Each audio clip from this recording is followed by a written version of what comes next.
بسم اللہ الرحمن الرحیم۔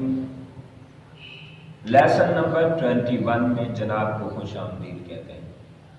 آج بتانا چاہتے ہیں کہ ماضی قریب اور بعید، جسے انگلش میں کہتے ہیں پریزنٹ پرفیکٹ اور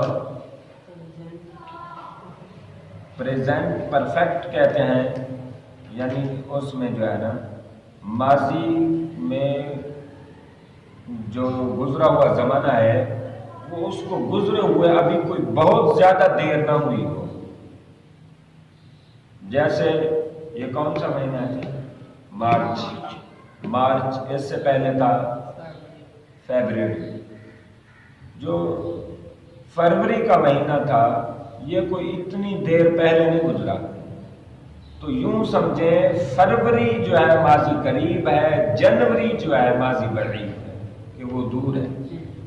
لہذا گزرا ہوا زمانہ جو قریب ہوگا وہ ماضی قریب ہوگا، جو ماضی چونکہ گزرا ہوا زمانہ کو کہتے ہیں، لہذا جو زمانہ ہوا گزرا ابھی گزرا ہے وہ ماضی قریب ہوگا، جو پہلے گزرا تھا وہ ماضی بعید ہے۔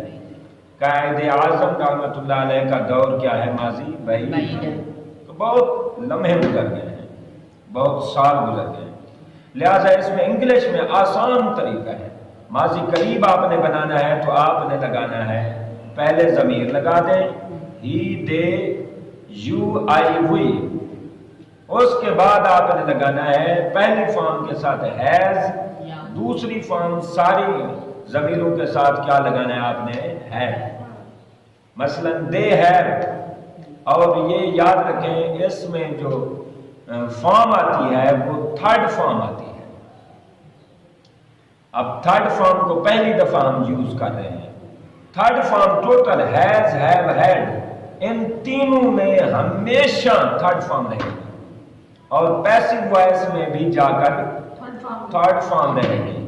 تھرڈ فارم دو مقامات پہ آتی ہے، ایک ہیز، ہیو، ہیڈ کے ساتھ، ایک پیسو وائس کے ساتھ، لہذا یہاں تھرڈ فارم آئے گی۔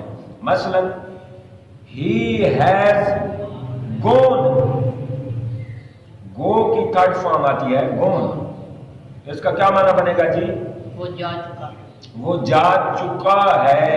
چکا جب آئے گا تو آپ سمجھے چکا ہے ہوگا تو یہ ہے ہیز ہوگا، چکے ہیں آئے گا تو ہیو ہوگا، اگر چکے تھے آئے گا تو پھر ہیڈ آئے گا۔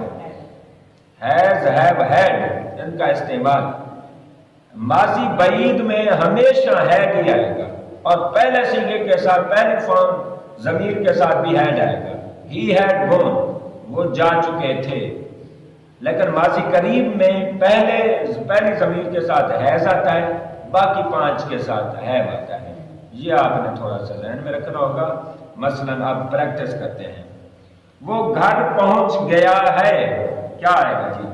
He has reached reached to the home. to the home. He has reached to the home، یعنی ہی کے ساتھ چونکہ ہیز آنا ہوتا ہے، he has تھرڈ فارم پہنچنے کی reached، reached، تو he has reached to the home، وہ گھر پہنچ چکا ہوگا۔ اسی طرح میں کہتا ہوں میں خط لکھ چکا ہوں، کیا آئے گا جی؟ I have written the letter. شاباش، I have written the letter۔ اس میں کون سی فارم آئی ہے جی؟ تیسری فارم، تھرڈ فارم اس میں آتی ہے ہمیشہ، لہذا میں لکھ چکا ہوں، اس کے لیے آئے گا میں لکھ چکا ہوں، اس کے لیے آئے گا I have written۔ اب خط لیٹر، یا I have written the lesson، I have written the lecture، I have written the speech، آپ کوئی بھی کہہ دیں، لہذا یہ ہیز ہیو کے لیے چکا جب آئے گا تو آپ نے دیکھنا ہوگا چکا ہے، چکے ہیں، چکے تھے، یہ آپ نے چیک کرنا ہوگا۔ جب چکا ہے آئے گا تو ہی ہیز آئے گا، یا شی ہیز آئے گا اگر لڑکی ہے تو، اور باقی سب کے ساتھ ہیو نے آنا ہے۔ دے ہیو gone وہ جا چکے ہیں. You have gone وہ تم جا چکے ہو. I have gone میں جا چکا ہوں. We have gone ہم جا چکے ہیں. یہ ہے آسان طریقہ. بچے سو چکے ہیں. جی The children slept. آپ نے اس کا جو لگایا Have slept. The children have slept. شاباش. یہ ہے Left او and right. غلط فارمز غلط ہیں. سلیپ آگے دوسری فارم کیا آتی Left, ہے؟ left, left. سلیپٹ سلیپٹ غلط کہہ گئے. دا چلڈرن یا دا کڈز ہیو سلیپٹ یہ آئے گا. سلیپڈ نہیں ہے form. The kids have slept بچے سو چکے ہیں. جی زرینہ نے مجھے گھڑی دی ہے. اس کا کیا آئے گا؟ یہ ماضی کا سوال ہے. جی کیا آئے گا؟ زرینہ نے مجھے ایک گھڑی دی ہے. Zarina has یہاں ہیز میں نہیں آنا. Zarina Has given me a watch.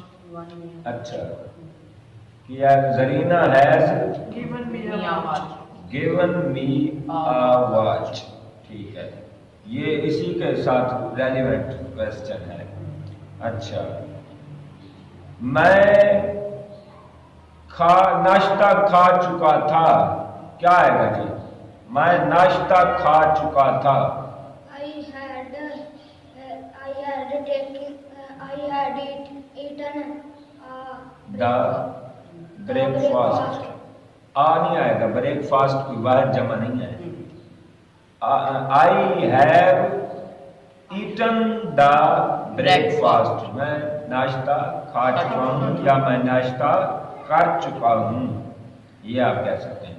اور اس کا سوالیہ انداز کیا ہوتا ہے جی؟ سوالیہ انداز The had کو پہلے لے آئیں گے. ہاں ہیز ہیو کو پہلے لے آئیں گے ضمیر کو بعد میں. یہ سوالیہ انداز ہے. مثلا ہی ہیز گون وہ جا چکا ہے. Has he gone? ہاں اس کا سوالیہ آئے گا. ہی ہیز کا الٹ ہو جائے گا ہیز ہی.